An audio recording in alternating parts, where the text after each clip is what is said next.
Hey there everybody, and welcome back to this next episode of City Skylines. My name is Newleo, and as always I have a nice cup of coffee here to get me going for this episode. So in the last episode we looked at getting a little township and truck stop sorted out, and I think the truck stop was sort of ended up being the main focus of that particular episode. And it turned out really nice as well. So today we're going to be coming back from out the outskirts and back into the city. Again, in another 6 episodes we'll come back to a surrounding township area. That being said, today is going to be a little bit different. There's not going to be any live versions of this video. It's all going to be a time lapse, just while basically I sort of neat up certain areas of the main city. Like for example this new bus interchange that we're just getting sorted out here as well. So basically the idea of this episode is just to get a decent amount of the current city build polished up and finished. Now I won't get all of it done just because of time reasons, but also there is a couple of areas I do want to leave open for other episodes. So one of them being a hospital or medical precinct, and another one being the botanical gardens and like several car dealerships. So right now we're just working on basically like a main bus interchange for our city, which is located just in the sort of U-turn area of our highway, because it's sort of this area I've been eyeing on for a while as a potential for a bus interchange. I think it's going to work quite nicely as well. It's not too central that it's going to be sort of competing with the main sort of a lot of traffic that comes through the city, but also not too far away that it's not, you know, central enough for it for it not to be pointless as well. Another good thing is that we do have a train station nearby, and we're also going to be putting in monorails as well, given that the new update has been out for quite a while, so I'm sort of adding those in as we go. So right now I'm just getting all the terminals set out, and the really good thing is with this new update is you can actually name streets. So rather than having these as actual streets, I'm sort of just renaming to Terminal 1, 2 and 3, etc. just so it seems a bit more realistic, because you wouldn't have individual street names for these type of interchanges, but maybe a stop number or like in this case the terminal number as well. So that's kind of what we're doing with that part. It's going to be interesting to see how that comes into play with naming streets. I mean, it's going to be pretty hard to, like, it's good that it auto generates the name, but if you want to like name every single street yourself, I can imagine that would take quite a while, and it would become very tiresome if you were to sort of do that as well. So I'll probably leave most to it to the auto generation. I think I might like name major streets like highways and some of the main roads, sort of give them their own name. But for the smaller streets, it's not really much of a point to do that as well, because you don't really see them that much. They're not a main part of the city here. So we're just detailing up this interchange area, also putting in some amenities for people waiting to catch connecting buses as well, so they've got something to do. Usually you would have something like that at a bus interchange, because people can be waiting for quite a while, so it gives something to do. Grab a coffee or a snack while they wait for their connecting bus on their way to work or wherever their destination may be as well. And also adding in some sort of, I guess, safety precautions, so adding in these barriers that stop people from crossing in undesired locations, like a blind spot for a bus, and basically reducing the chance of people, getting hit by a bus as well. And one thing I like about these new sort of height adjusting walls, that you can make some interesting wall shapes. I sort of made this wall that kind of slopes up with the actual one ramp as well, and you can see there I've added a variety of shapes just to make an interesting decoration piece for our bus interchange, so it's not too concrete and too boring as well. So that's why I've also tried to mix in the grass as well in that particular area. And then now what we're doing is working on like a sort of kind of like a centre area. It's going to be like another centre of shops that I'll be working on, which is, the end product was really nice, and I actually really enjoyed making this and really was very happy with how it all turned out. Again, it's being a very pedestrian-centric, taking a very pedestrian-centric approach to this particular area. And some people have commented that they do like that sort of, some of those designs I've done, so, and I agree, like I certainly enjoyed it as well, so I'm sort of putting more of an emphasis on that as well.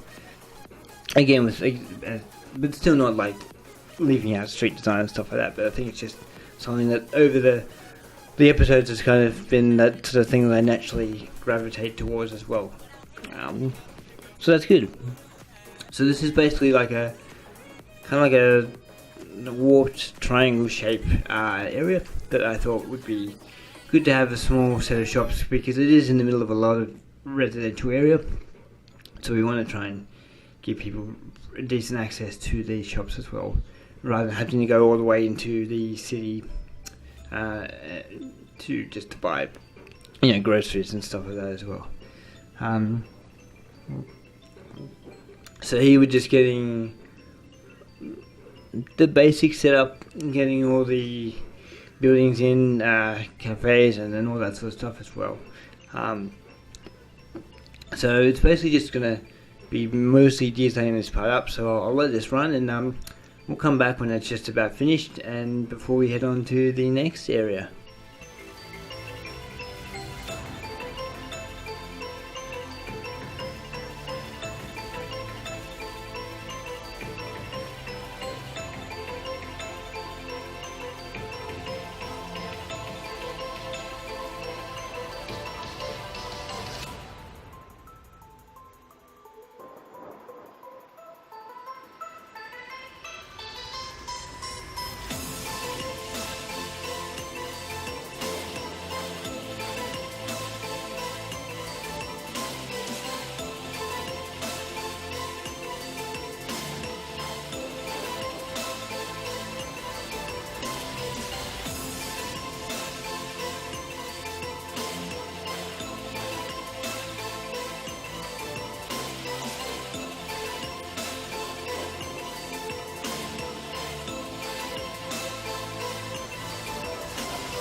And we're just coming up to the completion of this area, and basically the final touches for me is just sort of adding in these trees. And the reason why I wanted to cut in here is that I know this, I say this a lot, but for me, whenever I'm building a place, especially a very pedestrian centric area, to me it always comes together and always comes into fruition whenever I'm sort of adding those foliages. And I'm pretty sure I say it just every time I do one of these, but I think it definitely is true. Like, you sort of, once you get those natural plants and planters and trees in there, I think that's when it really starts to come alive and brings out the whole place as well. And I think the reason being is that when you don't have the trees in, it just looks like one giant sort of concrete paved area, which isn't very interesting in the grand scheme of things. And I'll say again, like, you know, whenever you're sort of struggling with something, like, wait till you sort of get those details in, wait till you get those plans in, and most of the time it usually actually starts to work out quite nicely as well, because it's really hard to tell what a place is going to look like until you get those little extra details in, because it's kind of hard to visualize the full picture of what an area is going to look like. But here you can see I didn't talk about that much, but grabbing that little sign technique that I've gone there, which is not a single asset, it's actually a combination of assets. And basically what I've used is I've got the Hollywood letters pack, which has all the letters of the alphabet in the sort of Hollywood sign font. I've used the I as like a backboard for these signs, and then used prop snapping to actually attach different logos for each sort of establishment onto that sign as well. And I think it's a really cool, neat little thing that I sort of just accidentally discovered. I was trying to look for a board to place on a different area, and I came across the letters, and I saw the I, and I'm like, oh, you know what, that would work really well as just a plain standard board to use as that for logos and stuff. So you can expect to see a lot of that technique, I guess, being used in a lot of, I guess, suburban sort of shopping complexes and centres, because that's kind of where you usually find them. I know where I am, you see them a lot as well, so that people driving by can see what shops are there, and if they're after something particular, like, oh, you know what, that shop there, that's what I need to get something from there, and they can sort of pull in nice and easily without having to sort of get a closer look at the actual shops themselves before sort of driving past as well. So I think it's really cool to add that as well. This part is just some more, putting some more, or appealing to more of the commercial demand. We had a bit of commercial demand popping up. I mean, I was starting to get quite a large residential demand, so very soon I'm going to sort of be adding some more neighbourhoods on the other side of the highway, just to sort of accommodate for that particular demand as well, so that we sort of start to even out the demand meters as well. Again, here putting a nice little bridge. I thought this is really cool, getting a pedestrian bridge and then connecting it from a building to sort of a car lot, just to make it feel a little bit more connected, and then sticking nice little roof on top as well. And then I think later on, or off camera, I actually put ramps that clip into the building to try and get pedestrians to make it look like they're using it. I'm not actually 100% sure if it worked in the end, because I know pedestrians can clip through buildings, and I tried to make sure that the paths were attached to the ramps, that were attached to like the streets and stuff like that. So I'm hoping that over time people will they'll navigate their paths and actually be able to use them to make it look like people are going from the car park to the actual building via this upper sort of walkway that we've got going as well, because that would be really cool as well. And it kind of reminds me of someone, I can't remember who they are, but they made an entire multi-story car park out of ramps and walls and stuff like that, which is pretty cool. But I can imagine the prop loading would be super high on that one, but still a cool concept nonetheless as well. Again, this is more of the creating our commercial areas, putting a nice little petrol station there as well. Very soon we do a very specific commercial area, which I actually do some more like back end work, so some drop off points and loading zones and stuff like that, which I'm just about to do actually right here as well. And again, that's kind of another thing that I really enjoy doing, is these sort of back lots where you have loading trucks coming in, you have Star car park and stuff like that as well. Just something that sort of really, I guess, appeals to me as well. So you can expect a lot of that, as you've seen before.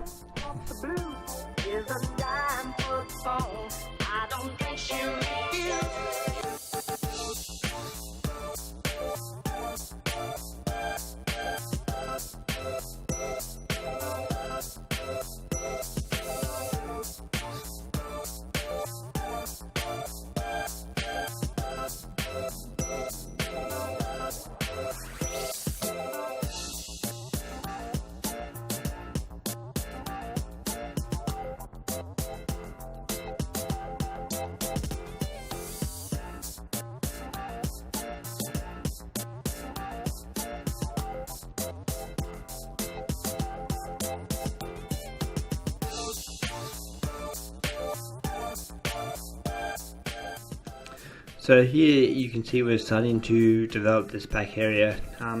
Probably another one of my favorite back areas because we sort of did it a little bit different than normal. We tried out a different design based on the area that we're working with. So that's what I try and do. Is I don't have a set design in mind. I just kind of look at the space that we have to work with and say, okay, where can I fit in a particular lorry dock? Where are trucks going to park? How are they going to get in? And do they have like enough turning space to sort of back in and do U-turns and stuff like that? This one led to a really interesting, kind of like a teardrop design. So sort of it starts off thin, and then you can see it sort of winds. It comes out and gets bigger, and then loops back around, which makes a really nice little turnaround spot. Which is a little. And then I use basically light in the middle to sort of create that sort of sense that there is a bit of a lane. There is a bit of structure to how cars will move around this area. Something a little bit different than I do normally. Like usually it's very square, and there's like a straight lane that goes up and down, and there's a bit of room to turn around, but no actual dedicated sort of looping lane that the trucks can turn around and stuff like that as well. So it was really nice to give that a go and work with what the space I had and try out something a little bit different, because I think that's the fun thing, is sort of trying to vary up your designs as much as you can, because if you just sort of design the same thing over and over again, it becomes way too much of a sort of rinse and repeat cycle, which is not really something.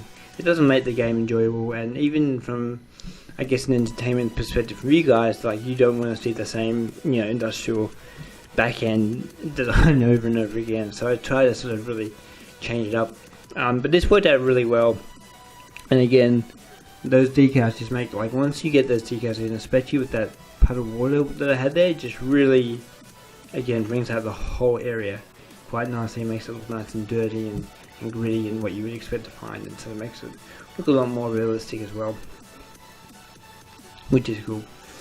And then here I tried to add in another little plaza. So this is still a commercial area, but it's kind of more the downtown area. So I sort of made this commercial area like the city to kind of, just trying to make it a little bit more attractive to people, but because it's a low budget area, they don't really have the funds to dedicate to sort of overdoing it like you would in the actual main city. So it's just sort of, it's a very bare bones, typical sort of, old brick layout like you would have in the 90s and 80s when they, and they haven't obviously refurbished it since then to sort of keep up with, I guess, urban planning and architectural sort of trends and stuff like that as well. And I'll do the same thing over here. I'll just sort of make a very small little planter with a little seat, and that's kind of all they sort of get for there. It's very bare bones as well, in between these sort of lower end shops as well, which I think is good. Like, it again adds some really nice variety to cities, and you don't really want to make it all the same as well. Especially for a semi-realistic city, you sort of do have to have your main city areas and then your downtown areas as well, and obviously those downtown areas being a little less expensive and extravagant in that regard. And then here, making use again of the ploppable asphalts, which again, like, and so many other creators have said this, I completely agree, is such a game changer for this type of design, I suppose, where you're sort of purely doing aesthetics, because you can really customize how these back end lanes look as well. And the fact that you can put markings over the these ploppable asphalts is really, really good as well.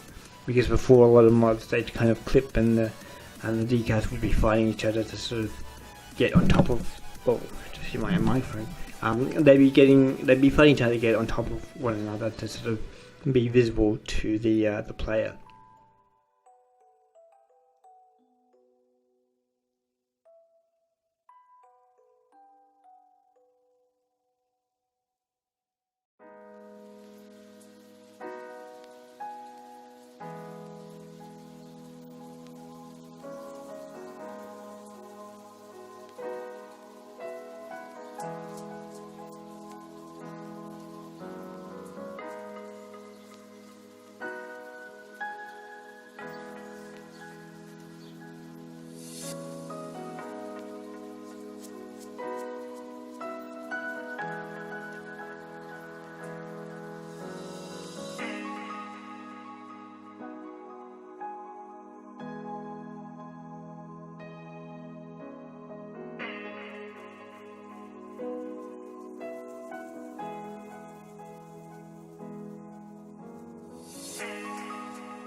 Okay, so now we're getting on to one of my favourite parts of this particular build. Just before, we were just cleaning up some back-end areas of some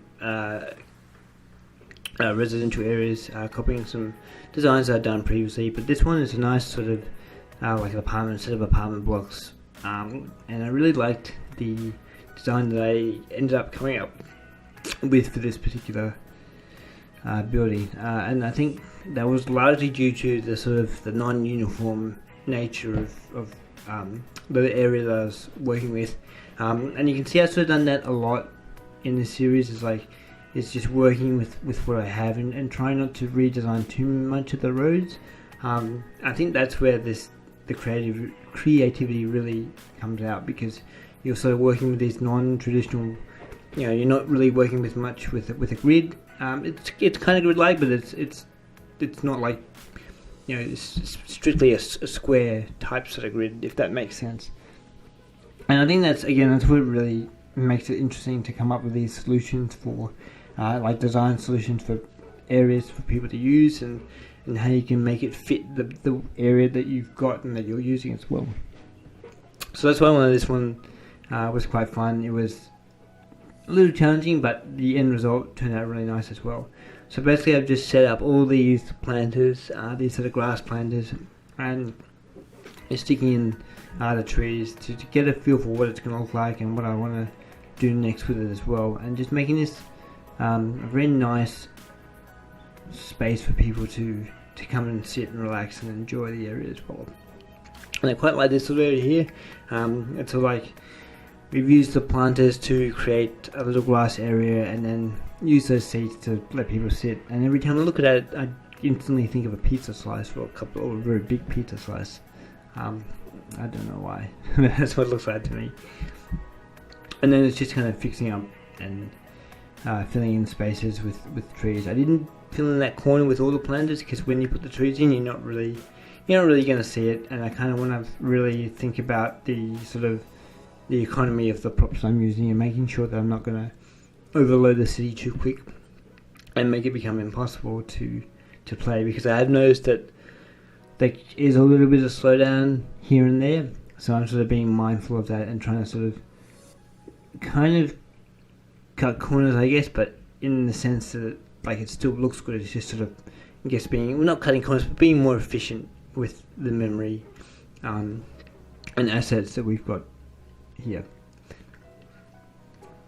Again, we're doing some more touching up and just a little bit of a miscellaneous place, just sort of making these little square planter plazas a little bit nicer, giving them a bit of a greater footprint.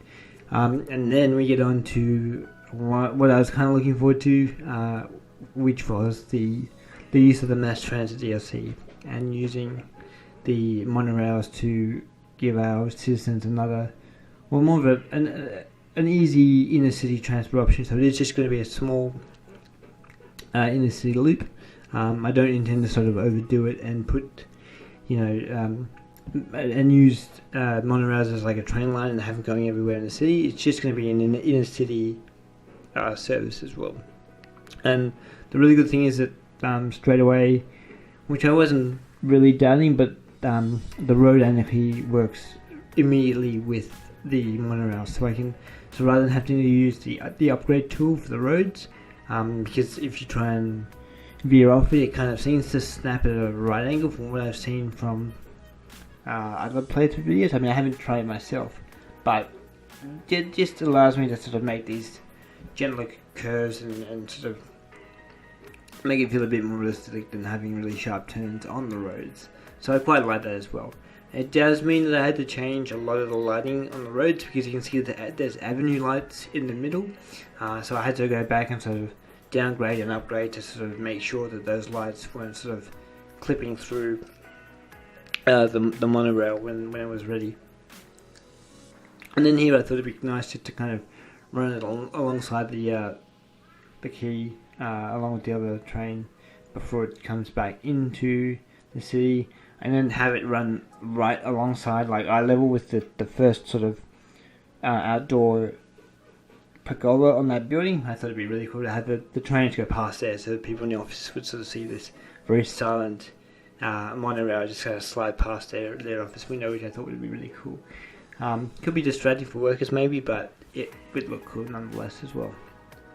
And then of course make you go over the highway, which again I think it's kind of cool for people to have that vantage point to see from a little bit higher than normal when they're on their transport option as they go over the highway, because the highway was too low to make it go underneath as well, and I didn't really want to sort of mess around with that because I'd already done the highway. It was already at a set level, whereas the monorails aren't in yet, so I can sort of change that level a bit easier as well. And then of course adding an extra stop because there was too much of a gap between the two stops, so I figured I'd put in another one just to give another more inner city stop before it sort of finishes and loops back around as well. And I ended up doing some really nice car parking areas, which you'll see soon for each station, and that was really cool as well. So I got to play around a lot with the different decals and roads and stuff like that as well. And you'll just be able to see a nice shot of the paused shot of the monorail overlooking the city.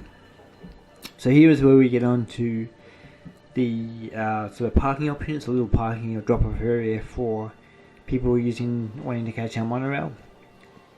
And you can see straight away that a lot of people are already using this transport. You know, every now and then you'll see a whole bunch of people pile out of the station, which is really good to see. And it kind of makes sense because it's the only real inner city transport aside from the buses that we have. So I kind of expected it to get a lot of use out as well, which is what the whole point of it was. So it's sort of, you know, not only from an aesthetic point of view, but from a function point of view, it's doing its job, which is really cool. But this area was one that I really liked a lot. I sort of played around a lot with texturing the roads a little bit differently, adding in more decals. So I use like a hatched brickwork decal, I think, to sort of signify a bit of a crossing. And then using all different line markings to sort of guide cars around and stuff like that, which you'll see in a minute. I don't really know what I want to do about the street name. You can't sort of, at the 10 there's no option to sort of make some streets have no name, because even though this is classified as a street by the game, in real life it's not. It's probably just a car park as well. But here you can see I'm sort of playing around with assets, making them a little bit nicer, trying to use these different decals to emphasize that there's like a shared space, so cars and pedestrians are going to be using it, so the cars know to go slow and to sort of be aware of where the pedestrians are and where they're going within this area. And that's kind of basically, so you only see one, but I basically apply this to all the other stops for these monorails around the city, which is, I think there's like 5 or 4 different stops as well. And you will see a bit of the other one, the other stop, which is just outside the main interchange for our buses. So that kind of brings together that nice hub of the buses and the monorails, and then a little bit further there is a train stop. So it is a fairly central part, which is actually this part that I'm sort of working on here, that we swapped over to pretty quick.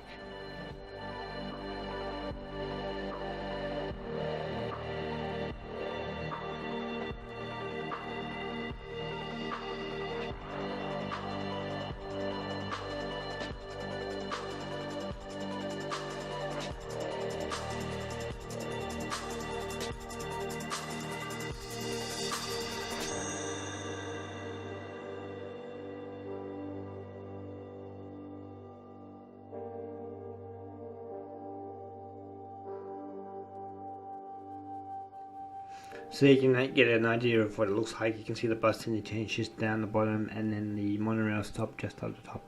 And I really like this area because it's a very nice open area. It sort of lends itself well to sort of pedestrians, and the traffic's not too high as well. So buses can get out quite easily. And just the whole area just really looks nice as well. And then for the final part, we're just building off this little high-rise apartment and like shop area that we did on the same episode as the apartment blocks, and just adding some more stores. Again, it's really just kind of getting our getting our commercial demand up so that we get more of an industrial demand and a residential demand, because I do want to put in some rail exports, because I want to have that on the other side of the city, because right now it's kind of the only export that there's the only way that people are really going to be able to get in. I'm not planning to do an airport, so I do want to have that other option of a rail export, because we also don't have sea connection because it's just a lake as well.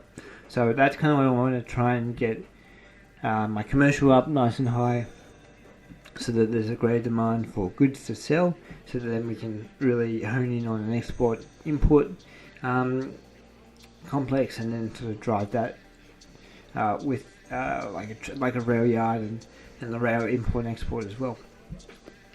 And then in doing so, that'll really push up our residential, and then we can really start, and that's going to help with doing more of the outer suburbs, because most outer suburbs are mostly residential, so we want to kind of tie off that industrial and commercial demand so that we can get the nice balance within residential. And it's going to stop us from having to put too much industrial and too much commercial with residential areas in the outskirts of this particular city as well. So I'm kind of hoping that will happen. But that's it for this episode. Thank you again for watching. A little bit different than normal, but when we come back to our next episode, we're going to have again our typical time lapse, but with the live version that we do all the time. So my name is Darlyca. Thanks for watching, and until next time, see ya.